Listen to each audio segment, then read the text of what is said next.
Et que coucou, et bienvenue dans cette nouvelle vidéo de résolution en roue. Commençons donc, voici le mélange.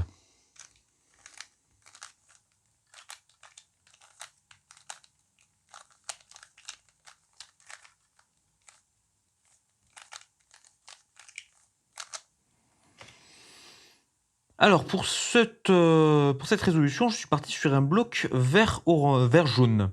Orange parce qu'il est ici, mais vert jaune parce qu'il était déjà prêt.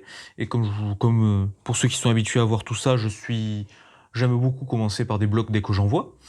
Nous avons le vert qui est derrière et la pièce verte-orange qui est juste ici.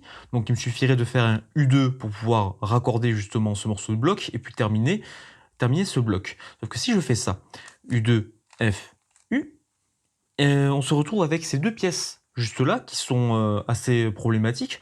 Enfin, pas tant, mais je me dis qu'il y a quand même... Je me suis dit qu'il y avait moyen de pouvoir gérer ça. Donc on retient par cœur cette série de mouvements-là. Et on essaie de voir ce qu'on peut faire en fait avec cette paire de pièces. Alors ce que j'ai fait du coup, c'est qu'avec un U, R, U', j'ai déjà préparé la pièce. Ça n'a pas du tout affecté mon morceau central ici et là. Et ensuite, je fais le U2, puis le F et le U'. Comme ça, j'ai mon premier carré, ma paire qui est déjà prête. Ensuite, ce que je fais avant de placer ma paire, c'est que je décide d'orienter le prochain morceau central en même temps que je place ma paire. Et vu que ça fait un morceau de bloc ici, plutôt que de la placer directement, bah, je fais un U, puis un F pour faire mon premier bloc. Et là, paf, j'ai un magnifique morceau de bloc complet. Et en plus, si on regarde ici, on a déjà un premier carré qui est setup grâce à un U2. Et là, on a déjà, en faisant un R', une paire qui est setup. Donc je fais le U', M', la paire est faite, je fais le second bloc et j'insère. Alors là, on fait la CMLL et ça me rappelle qu'il va falloir que je revoie mon set de CMLL parce que c'est un peu long tout ça. Alors en ce moment, je suis en train d'apprendre les EOLR. Je n'ai pas encore vu les cas de deux opposés en haut, deux opposés en bas. Donc ce que je fais, c'est que je fais une flèche et je vois ce que ça donne. Et une fois que la flèche est faite, mais là, du coup, je vois que c'est mal orienté derrière, parce que c'est bien orienté devant, et que j'ai ce cas de flèche, avec les deux pièces adjacentes. Alors, la pièce qui fait la pointe de la flèche, je la laisse tranquille, c'est elle que je vais ramener derrière. Et comme ça, ensuite, je fais pointer les deux pièces comme ceci, je fais un M' pour les mettre en bas, un U' pour mettre les deux couleurs opposées, M2, ça c'est fait, puis après je fais un U, et là, je vois mon morceau de barre jaune, je le mets en bas, dans le doute. Ben, le doute était bon, U2, et je termine le bloc. Enfin, le cube. Voici, bon, résolution en une cinquantaine de mouvements, je pense que j'aurais pu un peu mieux optimiser le premier bloc peut-être, mais surtout, j'aurais carrément pu mieux optimiser le OLR, mais bon, que voulez-vous, c'est l'apprentissage. Passons au prochain mélange.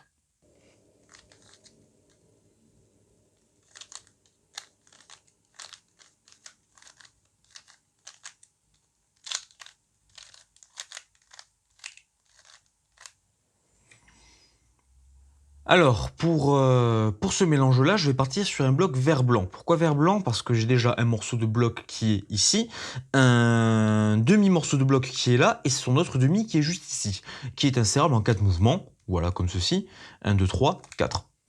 Sauf que, aujourd'hui nous sommes sur le thème du capillotractage, j'ai repéré cette paire de... ce morceau de paire qui est juste là, et son morceau de paire associé qui est là.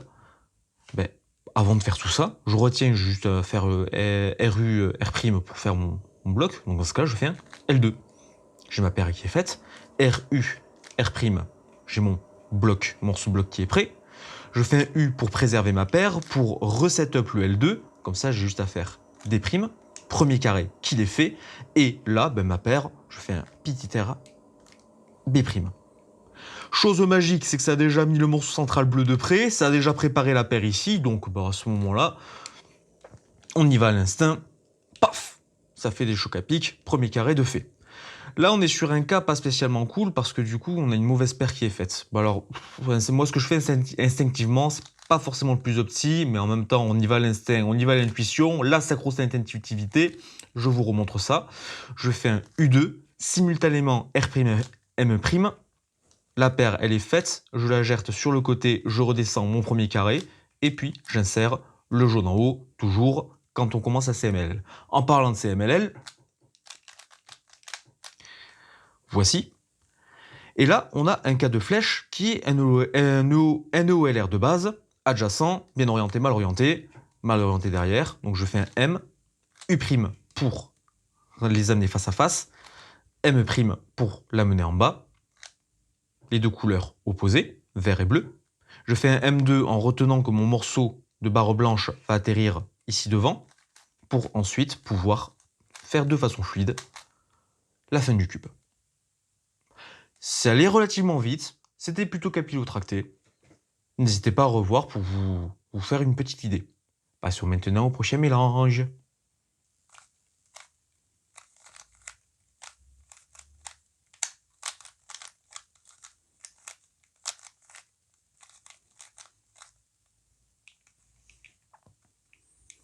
Alors pour ceci, j'avais le choix entre le bloc vert-blanc ou le bloc rouge-blanc, pardon.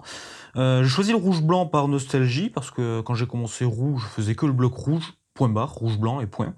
Mais aussi surtout parce qu'en le creusant un peu, j'ai trouvé, comme d'habitude, je l'ai trouvé drôle. C'est-à-dire que là j'ai ce morceau d'arête, j'ai cette arête prête à être connectée avec le centre rouge, mais en regardant derrière, j'ai aussi ces deux petites morceaux de paire qui, si je les place avec un R2 devant moi, me permettent de pouvoir ensuite terminer le premier carré en les préservant. Comme ceci, premier carré de fait, paire préservée, et de pouvoir lancer une insertion comme ceci, en faisant pas un M', mais un petit R, pour en même temps préparer le second bloc, le morceau central du second bloc, pendant l'insertion, et en même temps faire un setup, un pré-setup de cette paire. Setup qui va se faire comme ceci, je connecte le morceau central, et là je fais un R', et ensuite un U, pour préparer en plus de ça cette paire, et en faisant un R2, j'ai fait cette paire-là, j'ai ma paire prête à être setupée, on va dire, ici, et là je vais faire un U2, pour ensuite refaire un U2, et là, en même temps que je fais l'insertion de cette paire, ici, je vais faire le setup de la suivante, comme ceci. U', R', U', R, le second bloc est fait. Ensuite, je fais la CMLL, et ça me rappelle qu'il va réellement falloir que je revoie mon set d'algorithmes. Et là, je me retrouve dans un cas de OLR que je ne connaissais pas, mais que je vais retenir, parce que dès qu'on voit en fait deux pièces adjacentes comme ceci, on peut se dire qu'il y a un truc à faire. Donc on le fait. Et là, avec cette flèche magnifique, nous résolvons notre EOLR, et ensuite on termine le cube en faisant la barre blanche. Voilà, c'était tout. C'était des résolutions. Je vous avouerai que je les affectionne un peu, celles-ci. Pour rappel, ma méthode est simple. Je vais sur CS Timer, je prends le mélange, je prends mes notes sur mon PC, et ensuite je prends le prochain mélange. La sélection est complètement aléatoire. Et là, cette fois-ci, je veux reconnaître que je suis plutôt content de ce qui a été fait. C'est pas ce qu'il y a de plus opti, mais cependant, je regarderai tout ça dans des années et je me dirai « Oh waouh, j'étais si mauvais, mais si motivé. » Enfin bref, sur ce, je ne sais toujours pas conclure les vidéos. C'était le Peneuge. Ciao ciao.